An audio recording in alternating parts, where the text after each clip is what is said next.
Bhagavad Gita 17th chapter శ్రద్ధాత్రయ విభాగయోగంలో 3rd శ్లోక. సత్వానురూపా సర్వస్య శ్రద్ధా భవతి భారత శ్రద్ధామయోయం పురుషో యో యశ్రద్ధ స ఏవ సహ.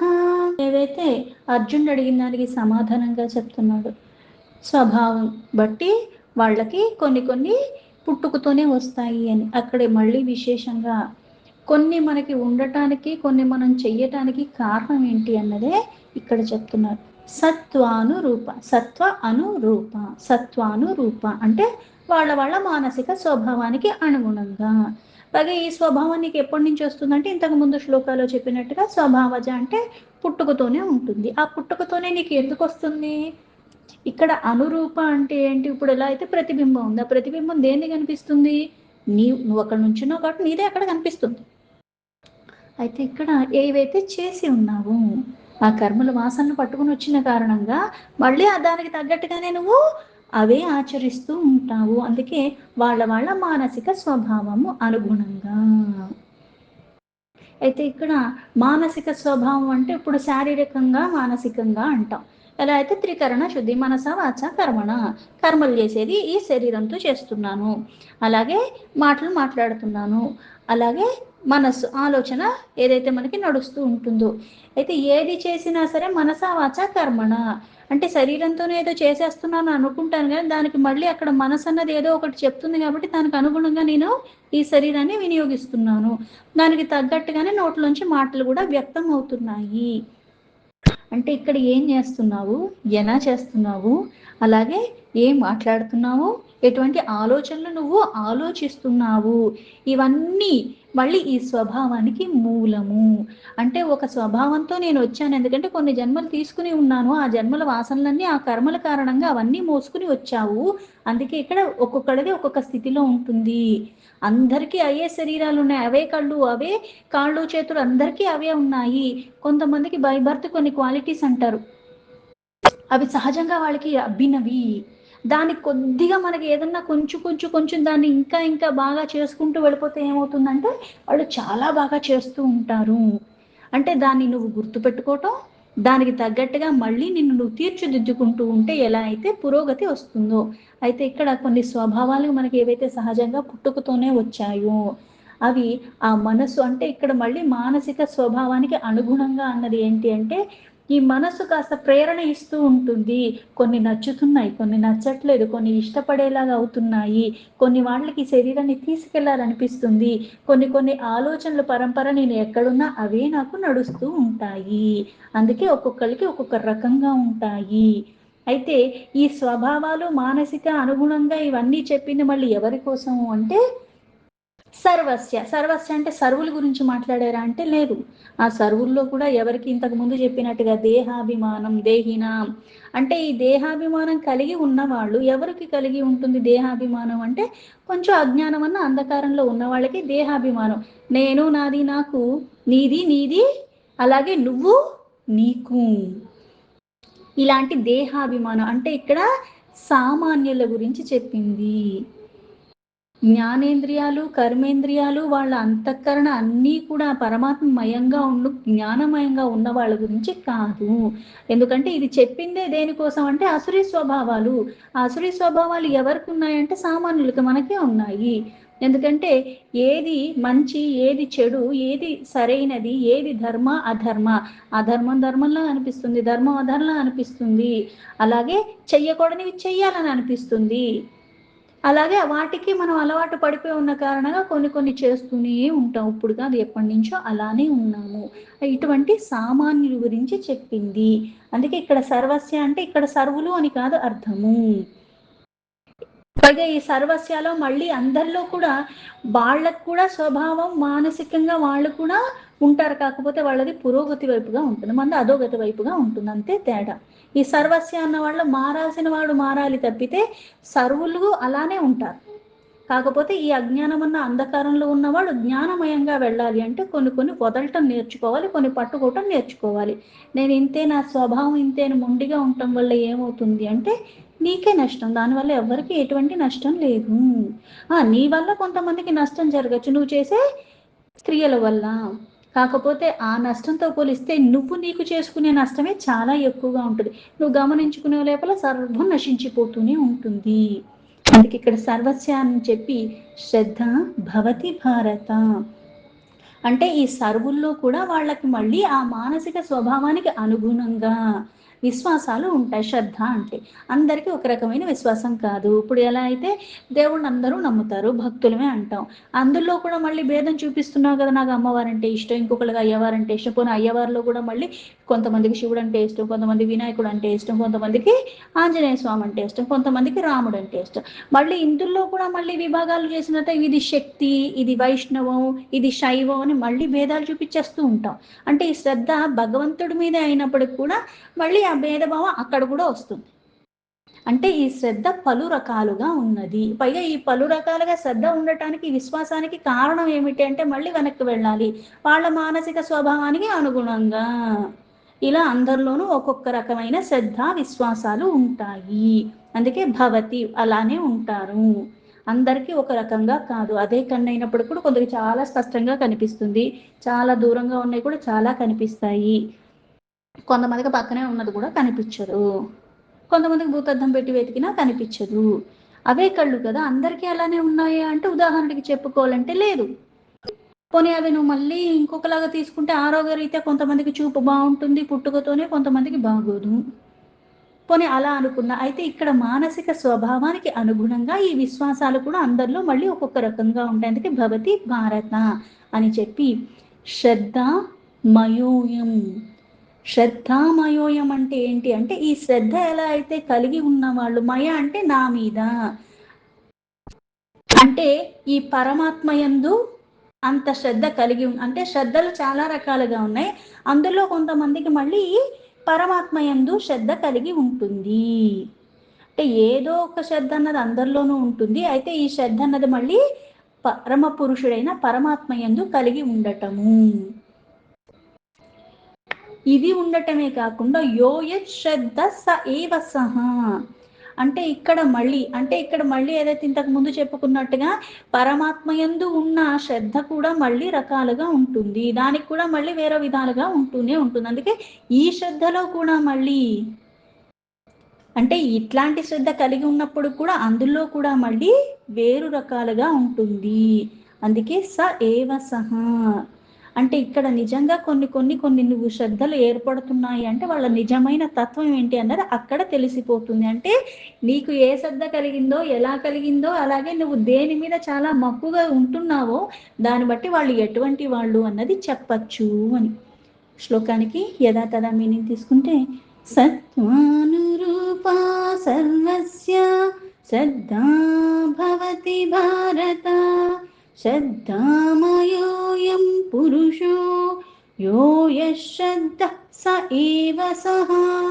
ఓ అర్జున, మనుషులందరికీ కూడా శ్రద్ధ వారి అంతఃకరణములకి తగినట్టుగా ఉంటుంది. అందుకే ప్రతి వ్యక్తికి ఏదో ఒక శ్రద్ధ ఉంటూనే ఉంటుంది.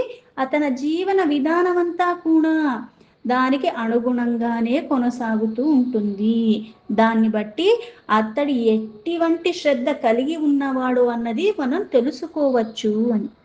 ఇంత క్రిత శ్లోకాలు చెప్పినట్టుగా విశ్వాసము అని చెప్పారు. అందరికీ ఒక దాని మీద ఉండదు, ఒక్కొక్కరికి ఒక్కొక్క నమ్మకం ఉంటుంది, దానికి తగ్గట్టుగానే ఉంటారు. ఇది మళ్ళీ వాళ్ళకి పుట్టుకతోనే వచ్చి ఉంటాయి కొన్ని స్వభావాలు. ఖచ్చితంగా వాళ్ళ జీవన గమనానికి అది నిర్ణయిస్తుంది అంటారు. అంటే నేను ఎలా ఆచరిస్తున్నానో, ఏది ఆచరిస్తున్నానో దాన్ని బట్టి ఇది. అందుకే ఈ శ్రద్ధ అన్నది జీవితాంతం వరకు అదే ఉంటుంది.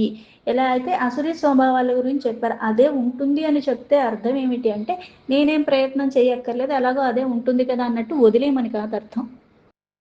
ప్రయత్నం అంటూ మొదలు పెడితే ఏమవుతుంది అంటే మొత్తానికి ఈ జన్మలోనే నేను మారకపోయినా సరే కాస్తన్నా నేను మార్చుకునే అవకాశం నేను వృద్ధిలోకి తెచ్చుకున్నట్టు, సద్వినియోగం చేసుకున్నట్టు అవుతుంది.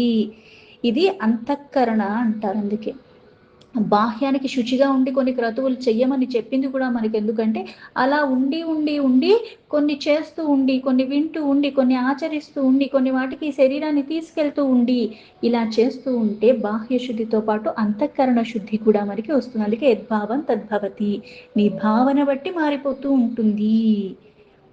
ఈ శ్రద్ధ బట్టి కొన్ని విధి విధానాలు కొంతమంది కొన్ని రకాలుగా చేస్తూ ఉంటారు. పైగా ఈ శ్రద్ధ మనకి ఎలా వస్తుంది, ఇంతకు ముందు చెప్పుకున్నట్టే పూర్వజన్మ సంస్కారాలు.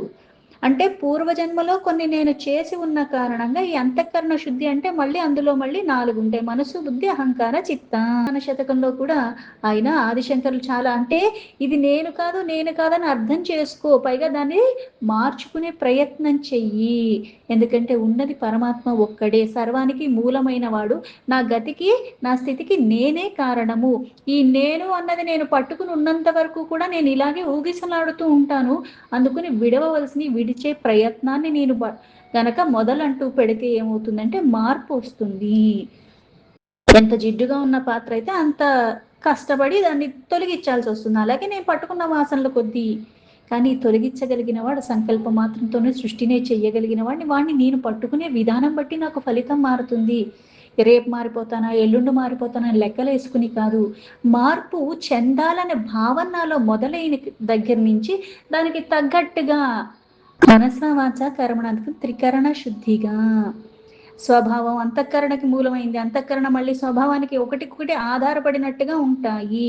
వికారరహితంగా ఉండాలి, నియంత్రణ తెలియాలి, చంచలత్వం లేకుండా ఉండాలి, నియమ నిష్ట. షార్ట్ కట్స్ లో ఏది లభించదు. అందుకే ఈ దేహాభిమానము ఉన్న వాళ్ళే మార్పు చెందాల్సిన వాళ్ళు. సర్వము పరమాత్మయంగా ఉన్న వాళ్ళకి, గుణాతీతంగా ఉండే స్థితిలో వాళ్ళు స్థిరంగా ఉన్న వాళ్ళకి అవసరం లేదు. ఈ శ్రద్ధ విశ్వాసాలు కలిగి ఉంటే ఖచ్చితంగా మన జీవిత గమనం అన్నది మనం మార్చుకోవచ్చు. కొంతమందికి డబ్బే సర్వస్వం అనుకుంటారు. డబ్బు కొలది, డబ్బు ఉన్న వాళ్ళతోనే సహవాసం, డబ్బు ఏదన్నా చేపిస్తుంది, ఇదేనన్నా నేను సాధించుకోవచ్చు అనుకుని దానికి చాలా ప్రాధాన్యత ఇస్తూ ఉంటారు. అదే డబ్బే నడిపిస్తుంది. ఇప్పుడు అవును, అవసరానికి ఎంత కావాలో అంత కావాలి, నాకు ఇంతే అవసరం అనుకుంటే రేపొద్దున ఏమొస్తుందో మనకి తెలియదు. ఉన్నదంతా దాన ధర్మాలు చెయ్యమని చెప్పలేదు, అలా అని ఏది చెయ్యకుండా ఉండమని చెప్పలేదు. శక్తి కొలది.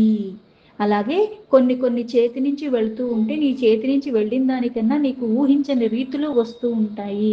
గుడ్డిగా అన్నీ ఇచ్చేసి కూర్చోమని చెప్పలేదు, కానీ నువ్వు కృషి చేయటం అలవాటు అయినాడు. ఇప్పుడు నా దగ్గర నుంచి అన్నీ మీరు తీసేసుకోవచ్చు, వస్తువుల రూపంలో ఏదున్నా ఇవన్నీ తీసేసుకున్న జ్ఞానాన్ని ఎవరు తీసుకెళ్ళిపోతారు? ఎవరూ తీసుకెళ్ళలేరు. అంటే ఇక్కడ వికసనతో ఉండటం నేర్చుకోమని. ఈ మాయామోహాలతో కూడుకున్న ఈ వస్తువు అన్నది ఎప్పుడూ కూడా ఒకళ్ళ దగ్గరే స్థిరంగా ఉంటుందన్నది ఎప్పుడూ గ్యారంటీ లేదు. జీవితానికి గ్యారంటీ లేదు. కొంతమంది కీర్తి ప్రతిష్టలే అన్నిటికన్నా ప్రాధాన్యం అనుకుంటారు.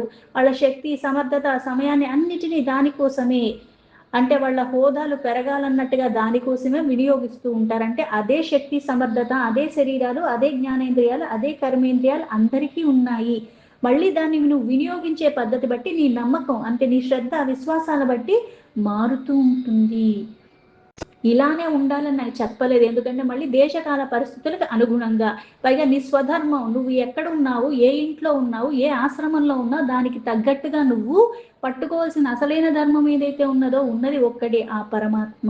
ఎలా అయితే కొన్ని కొన్ని నివారించారు అని, ఎలా అయితే మనకి ప్రమాణంగా శాస్త్రాలను తీసుకోమన్నారు, అలాగే శాస్త్ర ఇతిహాస పురాణాన్ని ప్రమాణంగా ఎందుకు తీసుకోమన్నారంటే నా ఈ జీవితం సరిపోదు, నేను అన్ని నేర్చేసుకుని నేను అన్ని మళ్ళీ ఆచరణలో పెట్టేయాలన్నా కూడా కొన్ని నేను ఆచరించడానికి నాకు వీలవుతుంది, కొన్ని నాకు అవ్వదు, తెలుసుకోవటానికి ఈ జన్మ సరిపోదు.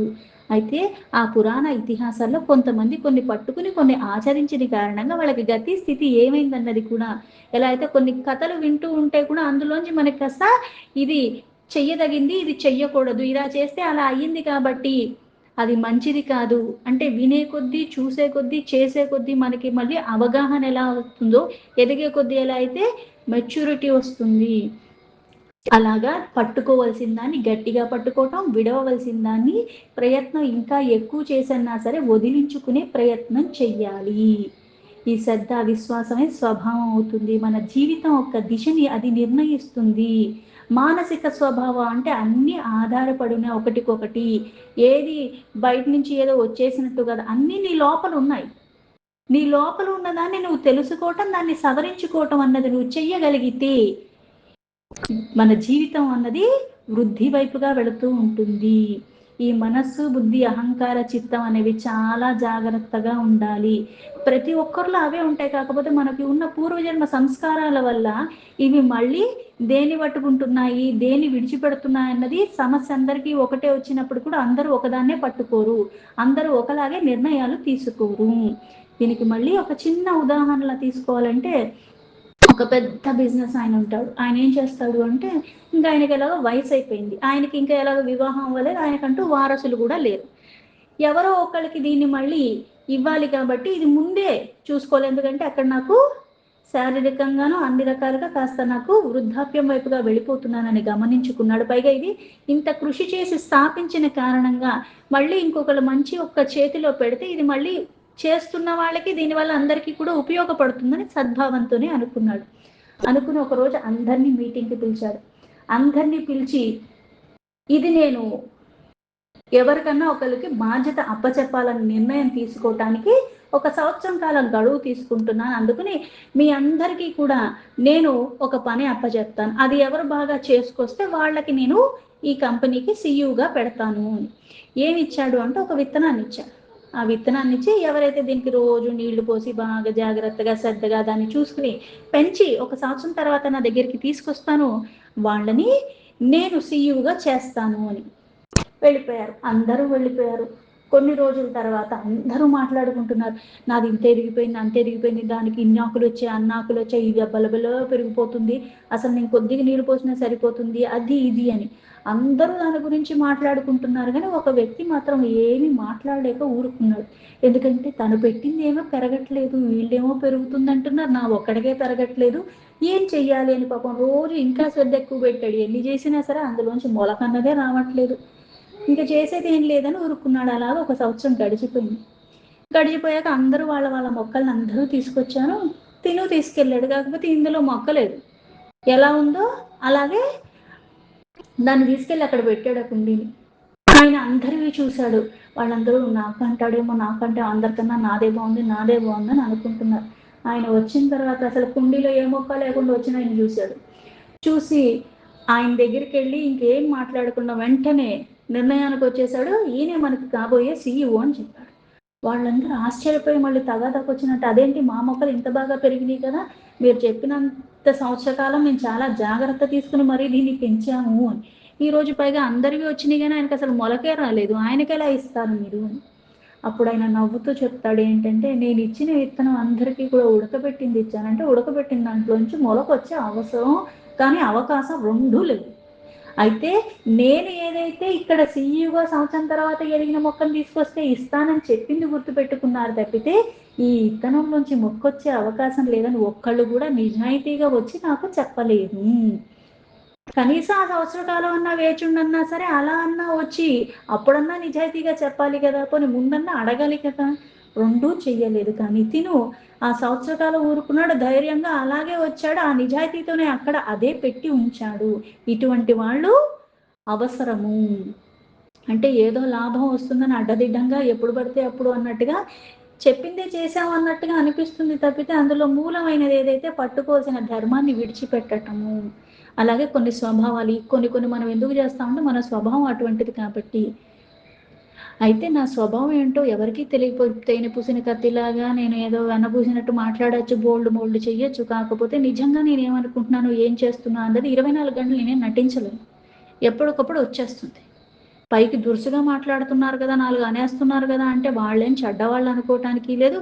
నవ్వుతూ మాట్లాడేసి మనం అస్సలు ఏమన్నా సరే ఏం అనకుండా వింటున్నారు కదా అని వీళ్ళు ఏదో పెద్ద సత్పురుషులు అనుకోవటానికి కూడా వీల్లేదు. ఎందుకంటే వ్యవధి తక్కువగా ఉన్నప్పుడు ఎవడన్నా నటిస్తాడు. 2 రోజులు వాళ్ళతోనే 24 గంటలు ఉన్నప్పుడు అక్కడ బండారం బయట పడిపోతూ ఉంటుంది. నువ్వు జీవితాంతం నటించలేవు. అంటే ఇది నీకు సహజంగా ఉన్న లక్షణంలాగా మారాలి అంటే కొంచెం కృషి చెయ్యాలి. అలాగే కొన్ని సహజంగా ఏవైతే స్వభావజ ఇంతకు ముందు చెప్పినట్టుగా పుట్టుకతోనే కొన్ని తెచ్చుకున్న కారణంగా దాన్ని వదిలించుకోవటానికి అంతకన్నా ఎక్కువ ప్రయత్నం చెయ్యాలి. అందుకే ఈ స్వభావం అన్నది ఒక్కొక్కరికి ఒక్కో రకంగా ఉంటుంది. కొంతమందికి పరమాత్మ మీద ప్రీతి ఉంటుంది, కొంతమందికి విలువల మీద ఉంటుంది, కొంతమందికి కీర్తి ప్రతిష్టల మీద ఉంటుంది, కొంతమంది భగవత్ అన్వేషణ మీద ఉంటారు. భేదభావం చూపించకుండా మళ్ళీ సకామ అంటే కోరికల కోసం పట్టుకోకుండా కాకుండా ఆ పరమాత్మ ఎందే రమిస్తూ ఉన్నది తెలుసుకునే ప్రయత్నము. ఎందుకంటే నేను వచ్చిన వ్యవధి చాలా తక్కువ, ఈ వ్యవధిలో నేను అర్థం చేసుకునే పైగా నాకు అంతా అర్థమైపోతుందని కాదు, అంటే ఇచ్చిన అవకాశాన్ని నేను సద్వినియోగం చేసుకోవాలన్న తపన ఏదైతే ఉంటుందో, అందుకే ఇక్కడ శ్రద్ధ అన్నది, ఆ నిష్ఠ అన్నది ఒక్కొక్కరికి ఒక్కొక్క లగంగా ఉంటుంది. అందుకే వాళ్ళ స్థితి బట్టి, వాళ్ళ నిష్ఠ బట్టి, వాళ్ళ శ్రద్ధ బట్టి అవి మారుతూ ఉంటాయి.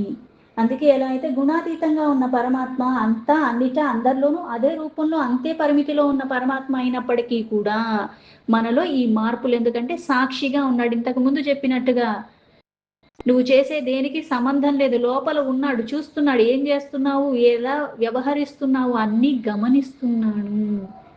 కాకపోతే అందరిలో అదే ఉన్నప్పటికీ కూడా మన ఈ వికారాల కారణంగా, మన ఈ చంచలత్వ కారణంగా, ఈ దేహాభిమానం కారణంగా, ఆ విధి విధానాల్లో అజ్ఞానం అన్న అంధకారం చేత మనం అన్నీ కూడా బాహ్యానికి లేదా అంతఃకరణ శుద్ధి అన్నది అంతకంతా లోపిస్తూనే ఉంటుంది ఈ స్వభావాల కారణంగా. అవి క్రమేణా తొలగించుకుంటేనే వృద్ధి సిద్ధి. దీంతో భగవద్గీత 17th చాప్టర్ శ్రద్ధాత్రయ విభాగ యోగంలో 3rd శ్లోక సంపూర్ణం.